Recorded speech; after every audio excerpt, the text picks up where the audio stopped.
Adik-adik, yuk kita berkenalan dengan si COVID-19.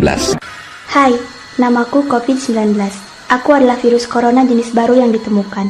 Tahukah kamu, corona artinya mahkota. Katanya sih, tubuhku runcing-runcing mirip mahkota. Corona, di mana kamu? Hei, aku di sini. Aku kecil sekali. Jadi, kamu tidak dapat melihatku. Kalau kamu bertahan hidup dengan makan, berbeda denganku, aku membuat rumah di dalam tubuh manusia. Sebelum membuat rumah, aku menempel di benda-benda sekitarmu, binatang peliharaanmu, bahkan orang-orang yang kamu kenal. Setelah memasuki tubuh manusia, aku juga bisa melompat melalui mulut dan hidungnya. Aku pandai melompat loh. Aku bisa melompat sejauh 1-2 meter. Kira-kira sepanjang tubuh orang tuamu jika sedang tidur. Setelah membuat rumah di dalam tubuh manusia, aku bisa membuat mereka batuk, pilek, demam, sakit tenggorokan, sulit bernafas, dan merasa mudah lelah. Terdengar seperti saat kamu terkena flu ya.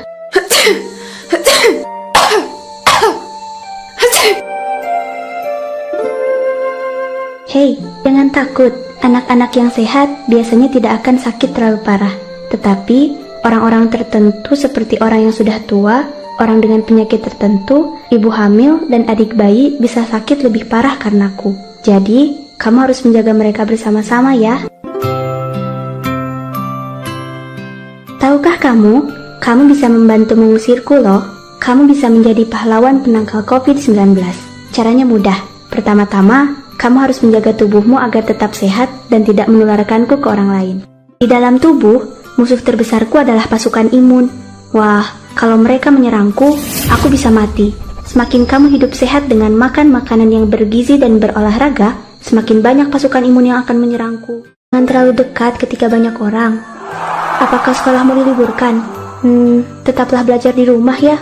Kalau orang-orang berada di rumah masing-masing, aku jadi sulit melompat deh. Terlalu jauh. Tempat favoritku itu di tanganmu. Tapi, aku sangat benci dengan sabun. Jadi, sering-seringlah cuci tangan dengan sabun dan air mengalir selama 20 detik sambil nyanyikan lagu favoritmu. Atau, gunakan hand sanitizer dan tunggu hingga kering. Oh iya, aku juga pandai bersembunyi di sela-sela jari dan kukumu. Jadi, pastikan mereka juga tergosok ya. Pada hari Minggu ku turut ayah ke kota, naik delman istimewa ku duduk di muka. Jauhkan tanganmu dari wajah, agar aku tidak bisa masuk ke mulut, mata, dan hidungmu. Kalau kamu merasa tidak enak badan, segera ceritakan ke orang tuamu dan periksakan diri ke dokter jika diperlukan. Jangan lupa gunakan masker, agar aku jadi terperangkap dan tidak bisa melompat sesuka hatiku. Tidak, aku terperangkap. Saat bersin atau batuk, tutuplah hidung dan mulutmu dengan tisu. Setelah itu, jangan lupa buang tisu ke tempat sampah. Lalu, cuci tangan lagi deh. Atau, gunakan bagian dalam dari sikumu untuk menutupi mulut dan hidungmu. Orang-orang di sekitarmu mungkin merasa takut denganku. Mungkin juga kamu, karena belum kenal denganku. Tidak perlu khawatir. Tahukah kamu, para ahli di seluruh dunia sedang bekerja keras untuk memusnahkanku dengan mencari vaksin dan obat penangkal. Dadah. Ajaklah keluargamu untuk menjadi pahlawan penangkal COVID-19. Semakin banyak pahlawan, semakin takut aku berada di dekat kalian. Hanya dengan bersama-samalah kalian dapat melawanku, si COVID-19. Anak Indonesia sehat, berkualitas, dan terlindungi. Jaga jarak, jaga diri, jaga sesama. Bersama Radio Komunitas, kita cegah COVID-19. Pesan ini disampaikan oleh Jaringan Radio Komunitas Indonesia dan Kementerian Pemberdayaan Perempuan dan Perlindungan Anak Republik Indonesia.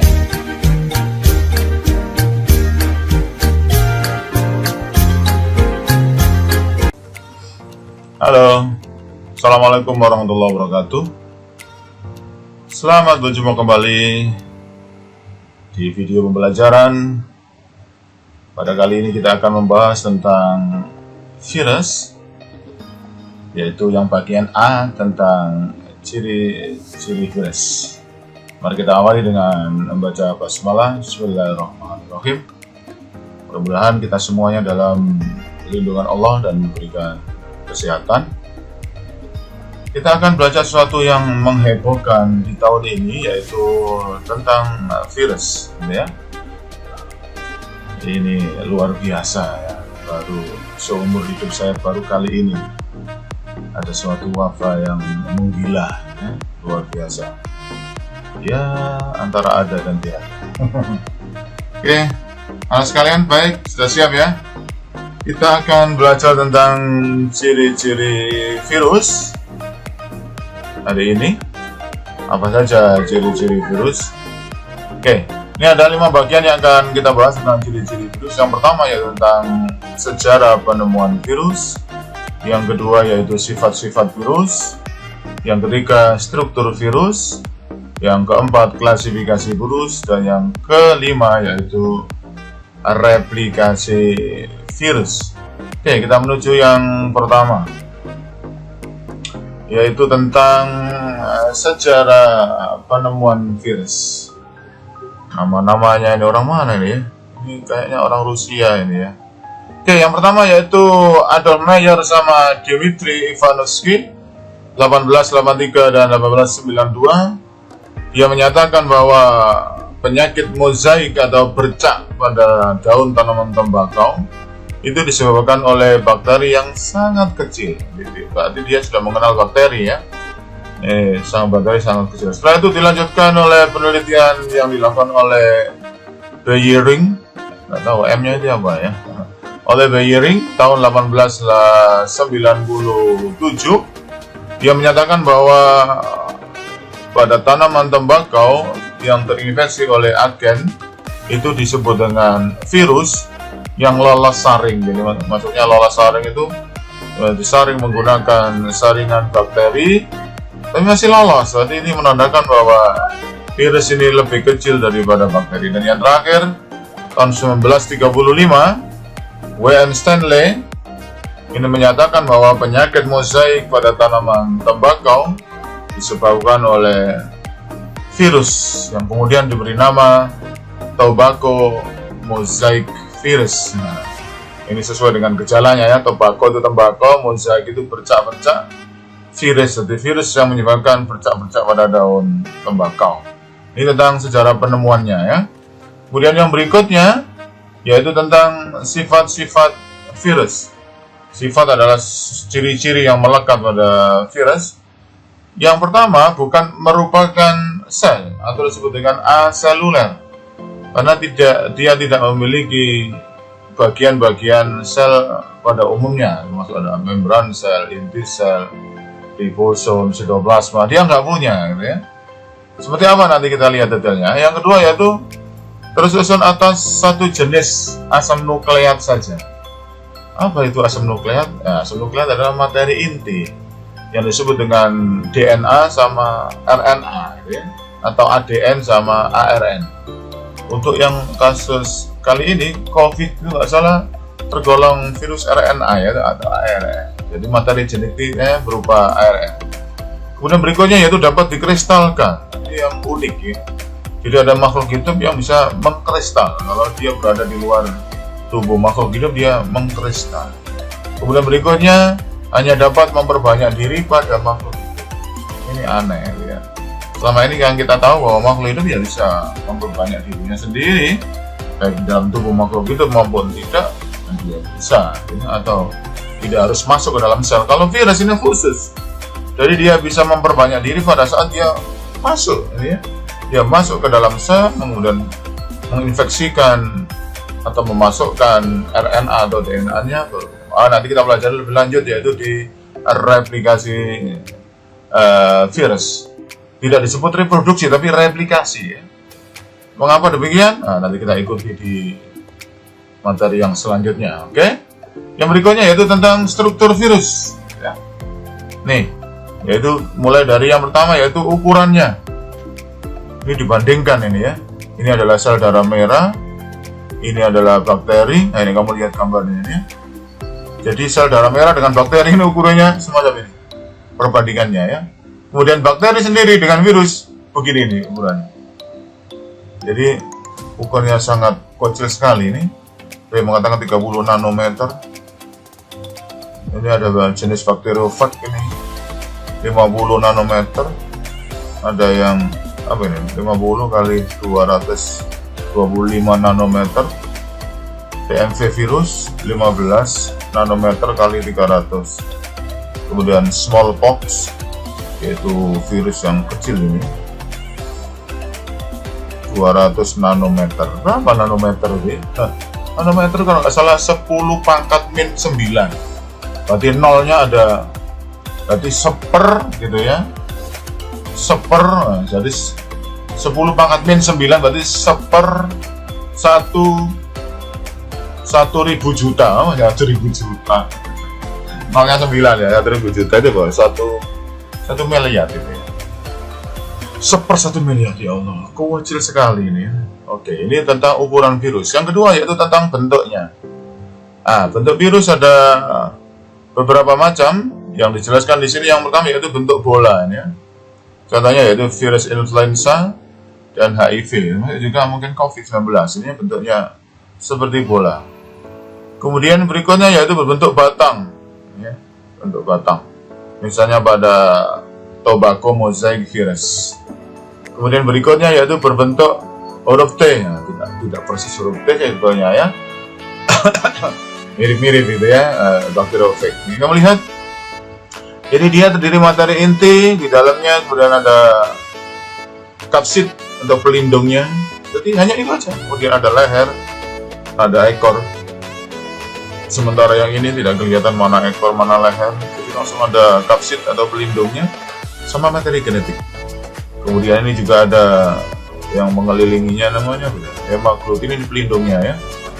Kemudian ada protein, kapsidnya, kemudian di dalamnya adalah materi inti, nukleoprotein. Jadi dia sangat sederhana sekali. Dan ini benar-benar, ya benar-benar Allah ingin menunjukkan bahwa walaupun sangat sederhana, sangat kecil, dan mungkin kita menganggapnya remeh, tetapi jika Allah menghendaki, ini menjadi sesuatu yang luar biasa.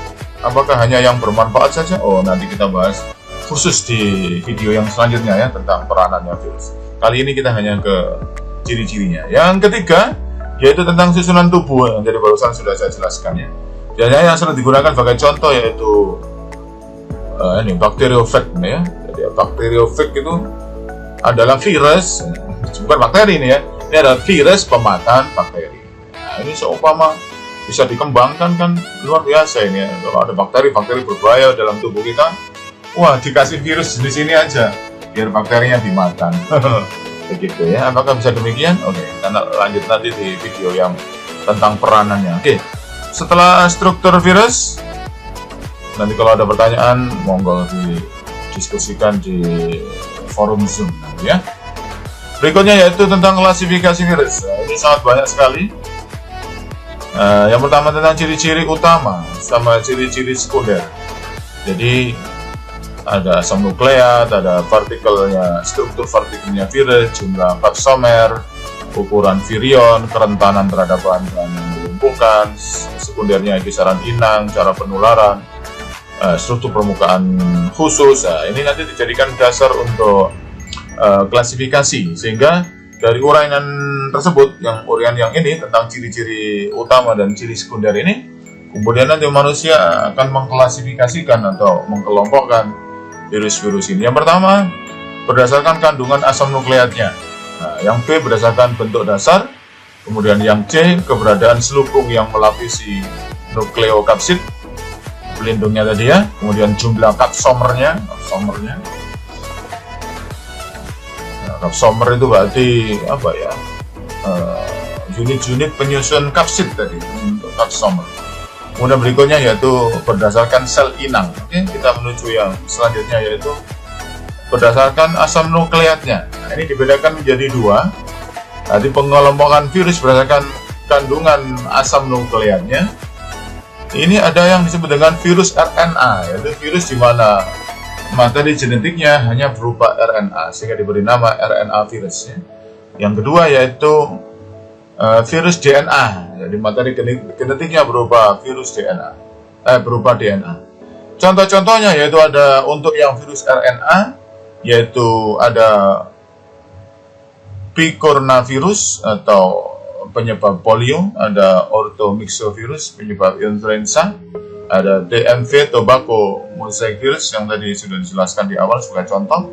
Kemudian ada paramyxovirus penyebab campak, kemudian rhabdovirus penyebab rabies, arenavirus penyebab meningitis.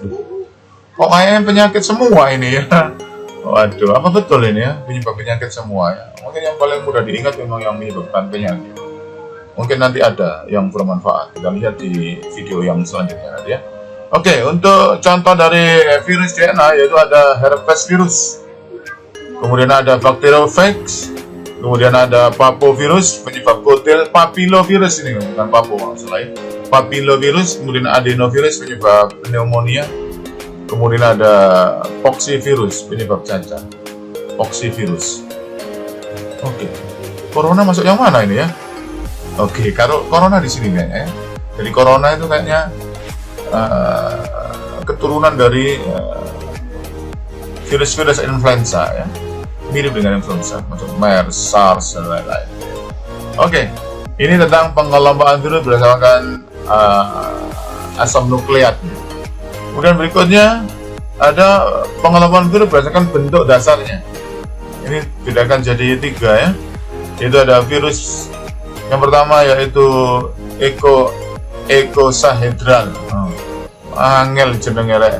Icosahedral, virus yang memiliki bentuk tata ruang yang dibatasi oleh 20 segitiga sama sisi dengan sumbu rotasi ganda. Waduh, kayak apa ya? Segitiga ada 20 segitiga.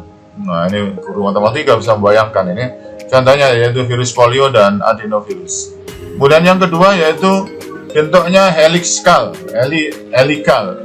yang memiliki bentuk menyerupai batang panjang. Nukleokapsidnya tidak kaku, berbentuk helix. Helix itu kayak berputar gitu ya, atau spiral gitu ya. Memiliki satu sumbu rotasi pada bagian atas. Nah, terlihat RNA virus dengan kapsomer. Contohnya virus influenza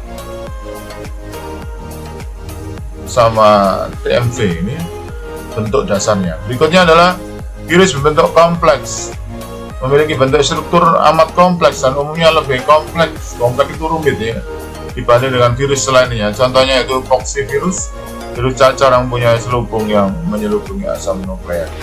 Ini berdasarkan bentuknya ya, ada beberapa klasifikasi. Kemudian berikutnya berdasarkan selubung, nah ini ya, yang melapisinya. Jadi ada kapsid tadi ya. Ini dijadikan diklasifikasi jadi 2, yaitu virus berselubung atau bersambul. Ini punya selubung yang tersusun atas lipoprotein. Lipo itu lemak, protein ya, gabungan antara lemak dan protein, atau glikoprotein. Gliko itu glukosa, protein, jadi glukosa sama protein. Yaitu ada herpes, ada orthomyxovirus, ada paramyxovirus, ada rhabdovirus, ada coronavirus ya, termasuk di sini ya. Ada retrovirus. Ini adalah virus berselubung. Ada virus telanjang, ya Allah, ada juga ya, yaitu virus yang nukleokapsidanya tidak diselubungi oleh lapisan yang lain. Artinya ya kapsid itu aja nggak ada tambahan lagi. Yaitu ada adenovirus, ada papillovirus atau papovirus, ada picornavirus, dan ada reovirus. Tuh namanya ya, susah sih ini ya. Ya habis, bukan kita yang menemukan, nanti namanya ya pakai nama-nama Inggris semua ini kayaknya.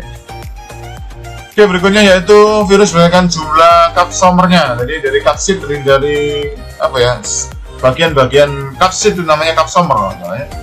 Jadi ada banyak, ini ada virus yang kapsomernya cuma 32. Contohnya parvovirus ya.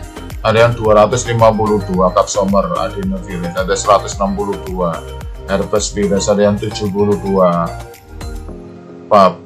Papovirus atau papillovirus tadi ya, udah ada 60. Picornavirus sampai sempat ini ya Allah ngamati, kita saja melihat belum bisa ya. Ini keterbatasan alat-alat yang kita miliki ya. Mungkin nanti pada saat kuliah ya, mudah-mudahan nanti ada yang kuliah dan ngambil jurusan tentang virologi, ini yang heboh ini ya. Nah, kamu bisa nanti menghasilkan banyak-banyak obat-obatan untuk mengendalikan dan membasmi virus. Amin. Oke, selanjutnya yaitu pengelompokan virus berdasarkan sel inangnya, yaitu berdasarkan makhluk apa yang dijangkiti. Yaitu yang pertama adalah menyerang manusia. Di antaranya lagi terkenal ya sekarang ini COVID-19. Ada hepatitis, ini juga menakutkan ya. Mudah-mudahan kita diselamatkan dari penyakit-penyakit. Berikutnya yaitu virus yang menyerang hewan, contohnya NCD, Newcastle disease. Wah, apa aja nih? Nah, ini penyebab penyakit tetelo pada ayam-ayamnya jadi lehernya telo-telo sambil muser-muser ya. Kemudian berikutnya adalah virus yang menyerang tumbuhan, misalnya TMP. Ini yang sering dibahas karena ini adalah merupakan sejarah pertama penemuan virus. Kemudian berikutnya virus yang menyerang bakteri, misalnya adalah virus T tadi, Bacteriophage tadi ya, virus pemakan bakteri. Oke, ini berdasarkan yang diserang gitu ya, makhluk hidup. Dan yang terakhir ini tentang replikasi. Ini termasuk replikasi penggandaan, tidak disebut reproduksi karena di sini tidak ada penyatuan sel kelamin jantan dan betina, tapi ini hanya replikasi, membuat salinannya atau tiruannya. Karena dia membuat replikasi tiruan, maka dia membutuhkan bahan-bahan yang digunakan untuk meniru. Dari mana ya? Dari inang atau sel-sel yang diinfeksi ya, semacam ini. Oke, kalau perhatikan gambarnya ini ya, mungkin agak rumit, ini kecil ya, mungkin nanti bisa dibantu dengan e-books atau di apa namanya, browsing monggo. Ini kamu lihat ada dua fase hidup atau cara replikasi virus. Yang pertama yaitu adalah daur litik, ini yang berbahaya. Daur litik itu artinya hancur, pecah ya. Kemudian daur lisogenik. Nah, kalau lisogenik ini kayaknya ya menempel itu di materi inang. Oke, kita pelajari yang pertama. Jadi kita awali dari yang mana ini ya? Kalau berputar, ini dari ini aja ya. Oke, ini gambarnya dibesarkan ya. Ini yang warna merah adalah, taruhlah ini adalah sel bakteri gitu ya. Misalnya ini ada sel bakteri atau sel apalah, sel inang lah sembarang wis. Kemudian yang pertama ada tahap adsorpsi, yaitu penempelan ya, pelekatan ini. Jadi virusnya nempel ke sel inang. Setelah nempel, maka tahap yang kedua yaitu penetrasi, pemasukan. Jadi dia tidak memasukkan semua bagian dari virus, tapi dia hanya memasukkan materi genetiknya saja. Sebagaimana di ciri yang sebelumnya, berarti ini bisa RNA saja atau DNA-nya saja. Apa itu RNA, apa itu DNA, silakan dibaca atau kita diskusi di video conference nanti ya. Ini jadi asam nukleatnya saja yang masuk ya. Tapi walaupun yang masuk hanya asam nukleat, dia bisa memanfaatkan dan dia masuk dan mempengaruhi dan menyerang DNA yang dimiliki oleh inangnya. Digunakan untuk DNA yang ada di inangnya dan bahan-bahan yang ada di dalam sel ini digunakan untuk membentuk bagian-bagian tubuh virus, yaitu namanya tahap sintesis dan replikasi. Jadi penyusunan dan pembentukan bagian-bagian tubuh virus. Jadi dia bentuk semuanya ya, kapsilnya dibentuk, kepalanya dibentuk, ekornya dibentuk, baru setelah itu di assembling, perakitan. Jadi setelah dia membentuk bagian-bagian tubuh virus, kemudian bagian tubuh-tubuh itu menyatu menjadi satu bentuk utuh dari virus. Sehingga jumlah virus di dalam sel ini kemudian sangat banyak sekali. Sementara materi-materi yang ada di dalam inang yang diserang ini habis digunakan untuk menyusun tubuhnya virus. Dan akhirnya terjadilah yang bakal terjadi, yaitu tahap lysis, yaitu virus-virus baru keluar dari tubuh inang, hancur. Nah, ini yang menyebabkan sel-sel inang itu hancur. Itu gara-gara digunakan untuk membentuk virus yang tadinya satu yang masuk bisa menjadi ribuan atau mungkin jutaan ya, yang keluar di satu sel. Dan kalau banyak sel yang diinfeksi berarti sel-selnya jadi rusak.